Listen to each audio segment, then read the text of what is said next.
Eu mudei o púlpito de lado porque os companheiros que fizeram isso aqui devem ter feito com pressa. E quem falou não enxergava todo o povo, porque a parede ali atrapalhava um pouco. Daqui eu enxergo todo mundo, os da esquerda, os da direita, os do centro. Vejo quem está de verde, quem está de amarelo. Eu queria dizer para vocês que a minha vinda ao Acre está há muito sendo cobrada por mim, junto ao meu ministro da Educação, junto ao meu ministro do Transporte, junto aos ministros que estão comigo aqui, porque o Acre é um estado que eu tenho uma relação muito antes de eu pensar em um dia ser presidente da República desse país. Muito antes. Eu venho ao Acre como companheiro sindicalista desde 1975. Eu vim ao Acre para fundar o nosso partido. Eu vim ao Acre para fundar a CUT. Eu vim ao Acre muitas vezes para ser solidário a enfrentamentos que aconteciam entre pessoas que queriam desmatar de forma desordenada e os companheiros que não queriam que desmatasse. Eu vim aqui muitas vezes em solidariedade ao companheiro Chico Mendes. E eu queria dizer uma coisa para vocês, e sobretudo para você, governador, e para os meus companheiros ministros que estão sendo ministros pela primeira vez. Em qualquer estado do Brasil que eu chegar, governado por qualquer governador de qualquer partido, eu posso dizer para os empresários, para os trabalhadores, jornalistas, pesquisarem. Pode pesquisar para saber se algum presidente da República investiu mais dinheiro naquele estado do que eu, mesmo no estado de São Paulo, onde o PSDB governou a vida inteira. E o Fernando Henrique Cardoso foi presidente. Eu duvido que, se juntar os últimos 10 presidentes da República desse país, eles tenham feito aqui no Acre 10% das coisas que eu fiz aqui no Acre. E vou continuar fazendo, governador, porque quando eu venho a um estado, eu não olho o partido do governador, eu não olho se o governador gosta de mim ou não, eu não olho se o deputado vota em mim ou não. Eu venho no estado de acordo com a qualidade da obra e com a necessidade do povo desse estado. É por isso que nós somos o governo que mais investiu no estado de Santa Catarina. Nós fizemos em 2 anos e meio em Santa Catarina, onde eu tenho um governador que é o maior inimigo nosso, ele se trata como inimigo. Nós fizemos em 2 anos mais do que eles fizeram nos últimos 10 anos naquele estado. E vamos continuar fazendo. Eu queria cumprimentar os companheiros deputados que estão aqui presentes. Queria cumprimentar a deputada Antônia Lúcia, Meire Serafim, o Zé Adriano. Quero cumprimentar o nosso querido companheiro que está na minha delegação, o senador Cafúncio Moura, do PMDB de Rondônia, que está conosco. Eu saindo daqui, eu vou para Rondônia ainda hoje. Quero conversar com o companheiro, quero cumprimentar o companheiro Sérgio Petecão, senador que tem votado muita coisa conosco lá em Brasília. Quero cumprimentar o deputado Nicolau Júnior, companheiro presidente da Assembleia Legislativa do Estado do Acre, cumprimentar o governador Cameli, cumprimentar os meus companheiros do SEBRAE que estão aqui, da APEC que estão aqui, os nossos companheiros representando o povo indígena desse país. Quero cumprimentar os professores, funcionários dos institutos federais desse estado e quero cumprimentar os companheiros do INCRA e dar os parabéns pelo trabalho de vocês. Eu sempre brinco de que quando você é candidato a presidente, quando você é candidato a prefeito, a governador, quando você é oposição, os caras fazem alguma pergunta para você e você responde assim: eu acho, eu entendo, eu acredito, eu penso, porque não tem compromisso com nada. Quando você exerce o cargo, você não pensa, você não age, você não acredita. Você faz ou não faz. E o mandato tem prazo de validade. Você não tem muito tempo. Eu duvido que no estado do Acre alguém possa me dizer uma obra que o governo Bolsonaro fez nesse estado a não ser pregar o ódio entre as pessoas.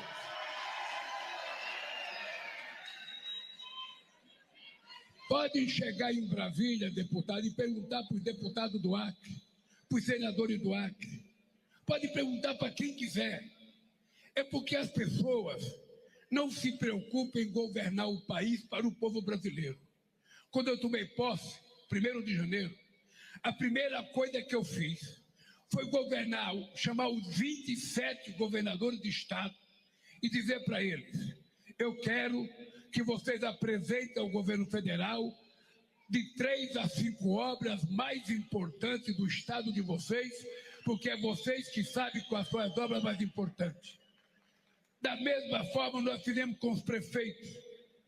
Nós chamamos os prefeitos, fizemos um pacto de seleções para que a gente escolha aonde vai o Instituto Federal, aonde vai a Minha Casa Minha Vida, aonde vai o dinheiro para saneamento básico. Ou seja, não é o presidente da República que tem que escolher, é o prefeito, porque é o prefeito que está lá. É na cidade que o cara estuda, é na cidade que o cara mora, é na cidade que o cara trabalha, é na cidade que ele pega ônibus, é na cidade que ele vai no médico. Ou seja, é lá que acontecem as coisas. Então o presidente da República tem que ter a humildade de entender que não há país rico com cidade pobre e não há cidade rica com país pobre. É preciso que os dois cresçam e por isso eu governo junto com o prefeito e governador, independentemente de que partido seja, que profissão seja, que time torça. A única coisa que me preocupa é se não torcer para o Corinthians, mas de qualquer forma, nem todo mundo pode ser corintiano. Eu um dia estava no estado do Piauí, o Hélio era governador, e tinha um governador, um ex-governador chamado Alberto Silva, que era senador. E tinha dado uma enchente no estado do Piauí. Tinha quebrado um dique que tinha lá. E na minha visita lá, eu, o Hélio e o governador, começamos a discutir quem é que tinha feito mais obra no estado do Piauí. O Hélio falava: eu fiz isso, eu fiz aquilo. O outro governador falava: eu fiz isso, eu fiz aquilo. Alberto Silva falou assim: eu não lembro a quantidade de obra que eu fiz, mas se tirar do Piauí as obras que eu fiz, acaba o estado do Piauí. Então, veja, eu poderia dizer o mesmo aqui para o Acre. Eu vou enumerar para vocês as coisas que nós fizemos no Acre. Vocês não têm noção do que foi feito por mim e pela Dilma no Acre. Nós dois fizemos mais do que Sarney, do que Fernando Henrique Cardoso, do que Itamar, do que Collor, do que Bolsonaro, do que quem vocês quiserem. Até mais do que Dom Pedro II. Só não fizemos mais do que Plácido de Castro, que teve a coragem de lutar e criar o estado do Acre. Mas o restante nós fizemos aqui. Quem for ao Cruzeiro do Sul sabe que o aeroporto do Cruzeiro do Sul foi inaugurado por mim. Quem for, sabe, no Peru ou na Bolívia sabe que em 500 anos de história, a primeira ponte entre Brasil e Bolívia fui eu que fiz. Em 500 anos de história, a primeira ponte entre o Brasil e o Peru fui eu que fiz. E não fiz o que eu quis fazer, eu fiz o que era necessário fazer para que a gente pudesse pensar num processo de integração do Acre com o restante do Brasil e do Brasil com o restante do mundo.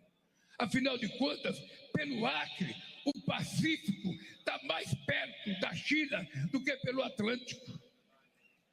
Está muito mais perto. Então, por que o Acre tem que produzir alguma coisa e levar para São Paulo para exportar? Não.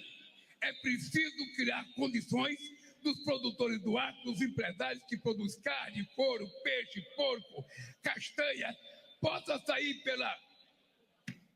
pelo Peru e vender as coisas que ele tem 10 mil quilômetros mais perto da China do que pelo Atlântico. Então é apenas uma questão de inteligência, de bom senso, e não se importar com quem governa o Estado, mas se importar com quem mora no Estado. E quem mora no Estado são brasileiros que precisam ser tratados com respeito. É assim que eu governo esse país. É assim que eu fiz o Luz para Todos. É assim que eu criei o SAMU. É assim que eu criei o Brasil Sorridente. É assim que eu criei o Minha Casa Minha Vida. Programas que deram cidadania e respeito às pessoas mais pobres desse país. É por isso que eu estou muito orgulho, porque essa semana a ONU reconheceu que outra vez o Brasil saiu do mapa da fome. Quando eu cheguei, dia 1º de janeiro de 2023, governador, o Brasil tinha 33 mil pessoas passando fome. 33 milhões. Nós acabamos com isso. Porque tomar café de manhã, comer e jantar não é direito, não é obrigação, é direito. E todo mundo tem que ter esse direito. Pois bem, companheiro, se for cuidar da questão da saúde, quem fez o Hospital do Câncer em Rio Branco, quem fez o Hospital de Juruá, quem fez o Hospital do Idoso em Rio Branco, quem fez o Hospital da Criança em Rio Branco, tudo foi esse tal de PT tão odiado. Foi tudo. Se perguntar, eu criei o Brasil Sorridente. Por que eu criei o Brasil Sorridente? Porque eu cansava de viajar esse país e vendo jovens de 20 anos, e meninas e meninos sem dente na boca. E sem dente a pessoa não come direito, a pessoa não sorri direito, a pessoa não beija direito, a pessoa não namora direito, porque não é possível que uma pessoa de 20 anos não tenha dente, não sabe comer uma castanha, não pode mastigar uma carne. Eu criei um programa chamado Brasil Sorridente para que o povo pobre desse país pudesse tratar o dente. Eu sei que ainda falta muito, mas essa semana que vem eu vou em São Paulo buscar 500 vans, que é consultório dentário ambulante, para a gente andar pelo Brasil tratando dos dentes do povo brasileiro. Vocês estão lembrados que teve uma época, há uns 30 anos atrás, que tem candidato que entregava uma cesta de dentadura para a pessoa ficar experimentando e colocando na boca. Não, a gente agora é dentista com máquina 3D. Não tem mais molde para fazer, não. Agora é tudo digital. É tudo, sabe, digital. Em 2h30 a pessoa vai sair com a sua prótese perfeita, sorrindo, comendo castanha, carne e namorando. Sem vergonha de namorar, sem vergonha, porque não tem coisa mais bonita do que um sorriso. Vamos ser francos, um sorriso é uma coisa maravilhosa. Se a pessoa não tem dente, ela não vai sorrir. Então, companheiros e companheiras, eu fico imaginando, quando eu cheguei nesse país, em 100 anos, de 1909 a 2003, a elite brasileira tinha feito 140 institutos federais. Eu, que sou o único presidente que não tem o diploma universitário, vou terminar meu mandato entregando 782 institutos federais nesse país. Aqui nesse estado não tinha nenhum. Não tinha nenhum. Agora são 6 ou 7 já, com esse de Feijó. E ainda vai ter mais. Porque não há possibilidade de um país se desenvolver sem que antes ele invista na formação, na qualificação do povo do Estado e do povo trabalhador, para a mulher e para o homem se formar. E nós vamos continuar fazendo isso, governador. Eu fico imaginando o que aconteceu. Eu sou o único presidente que não tem diploma universitário. Esse país teve tanto doutor, teve tanto advogado, teve tanto médico, teve tanto empresário, teve tanto fazendeiro, teve tanta gente com diploma e mais diploma que governou esse país.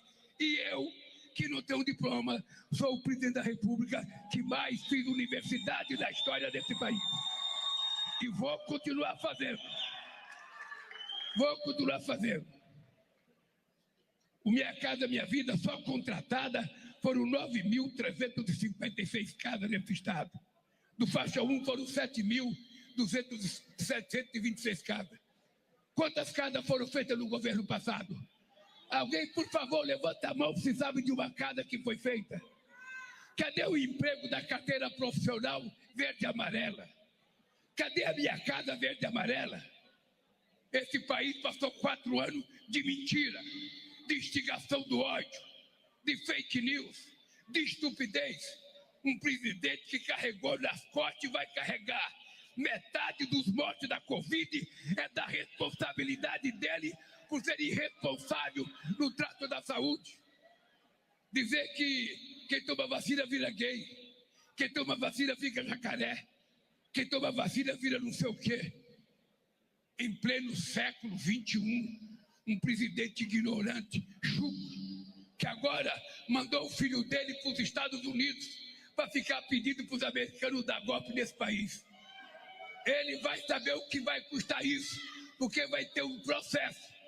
Se vocês se lembram da história, Joaquim Silvério dos Reis foi traidor do Tiradentes. Esse moleque é traidor de 215 milhões de brasileiros com o prejuízo que os Estados Unidos estão dando a esse país. E eu vim aqui para dizer para vocês, empresários que exportam, companheiros das cooperativas que exportam, castanheiro que exportam, criadores e pescadores de tilápia que exportam, pode ter certeza do seguinte: o governo brasileiro não quer ser mais do que ninguém, mas não quer ser menos do que ninguém. O presidente dos Estados Unidos aprenda a respeitar a soberania desse país. Aprenda a respeitar a soberania e a autonomia do Poder Judiciário brasileiro. E você, Petecão, por favor, não assine pedido de impeachment do Alexandre de Moraes, porque ele está garantindo a democracia. Quem deveria ter o impeachment são esses deputados e senadores que ficam tentando fazer greve para não permitir que funcione a Câmara e o Senado. Verdadeiros traidores da pátria. Eu quero dizer para vocês, o governo brasileiro vai garantir que os nossos exportadores não tenham prejuízo nesse país. Não tem. Primeiro, é importante que exporta saber, em apenas 2 anos e meio, nós abrimos 400 novos mercados para os produtos brasileiros. Só para você ter ideia, esta semana que vem, sabe qual é a minha tarefa, governador? Ligar para a China e pedir para a China comprar $1 bilhão de pé de frango, que está parado por causa da crise da gripe aviária. E eu vou dizer, a gripe aviária acabou. Pode comprar do Dom Porquito, pode comprar, sabe, o nosso pé de frango, porque nós somos um país que conquistamos a nossa independência há 200 anos atrás. A gente quer ter relação civilizada, a gente quer respeitar todo mundo, mas a gente quer ser respeitado. A gente é um país que tem um povo extraordinário e só tem alguém que pode mandar nesse país. É o povo brasileiro que é o dono desse país, ninguém mais. Então, companheiros e companheiras, eu quero dizer para vocês que eu vim aqui para fazer esses anúncios. Daqui eu vou para Rondônia fazer a mesma coisa. E eu disse para todo mundo nesse começo de ano, os 2 primeiros anos de governo foram muito difíceis, porque foram para reconstruir as mazelas que tinha sido feito pelo coisa que governou esse país, que não governou, criou um gabinete do ódio e ficou instigando mentira pela internet o dia inteiro. Eram 11 mentiras por dia. Agora é a época da colheita. Agora é a época da gente colher aquilo que a gente plantou. Aliás, agora é a época da verdade. Agora quem mentiu vai pagar muito caro pela mentira. E é por isso que eu quero dizer para vocês o seguinte: nós vamos terminar o nosso mandato com o Brasil muito melhor. A economia nunca tinha crescido depois que eu deixei a presidência. Os empresários que estão aqui sabem. Depois que eu deixei a presidência, o Brasil nunca mais tinha crescido acima de 3%. Já há 2 anos, nós crescemos acima de 3% e vamos continuar crescendo. Nós temos hoje o menor índice de emprego da história desse país. Nós temos hoje o maior crescimento da massa salarial desse país. Nós aumentamos o salário mínimo todo ano, porque quando o PIB cresce, é porque o povo trabalhador trabalhou. E ele tem direito de receber o crescimento do PIB no seu salário. Porque ou a gente aprende uma lição, ou a gente aprende uma lição, ou a gente vai ficar mentindo a vida inteira.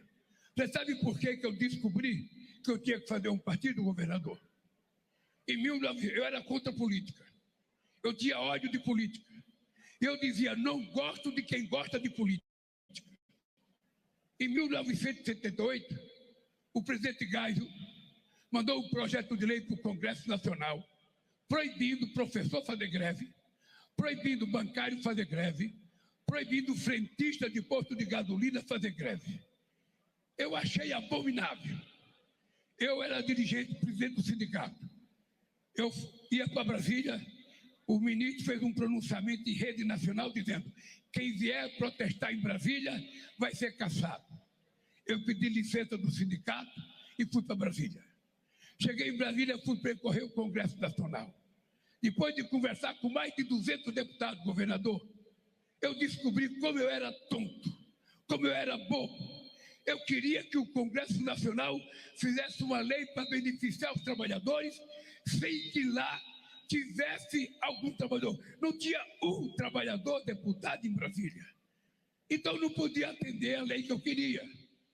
Eu voltei para casa e falei, eu vou criar um partido político. Eu vou criar um partido para os trabalhadores fazer política. E estou aqui. E veja como eu estava certo. A primeira eleição que eu disputei em 89, eu disputei, o meu partido só tinha 8 anos. Eu disputei contra o doutor Ulisses Guimarães. Eu disputei contra o doutor Paulo Maluf. Eu disputei contra o doutor Brizola. Eu disputei contra o Aureliano Chaves. Eu disputei contra o doutor Mário Covas. Eu disputei com todo mundo. Eu fui o segundo colocado. Depois eu perdi no segundo turno por Collor.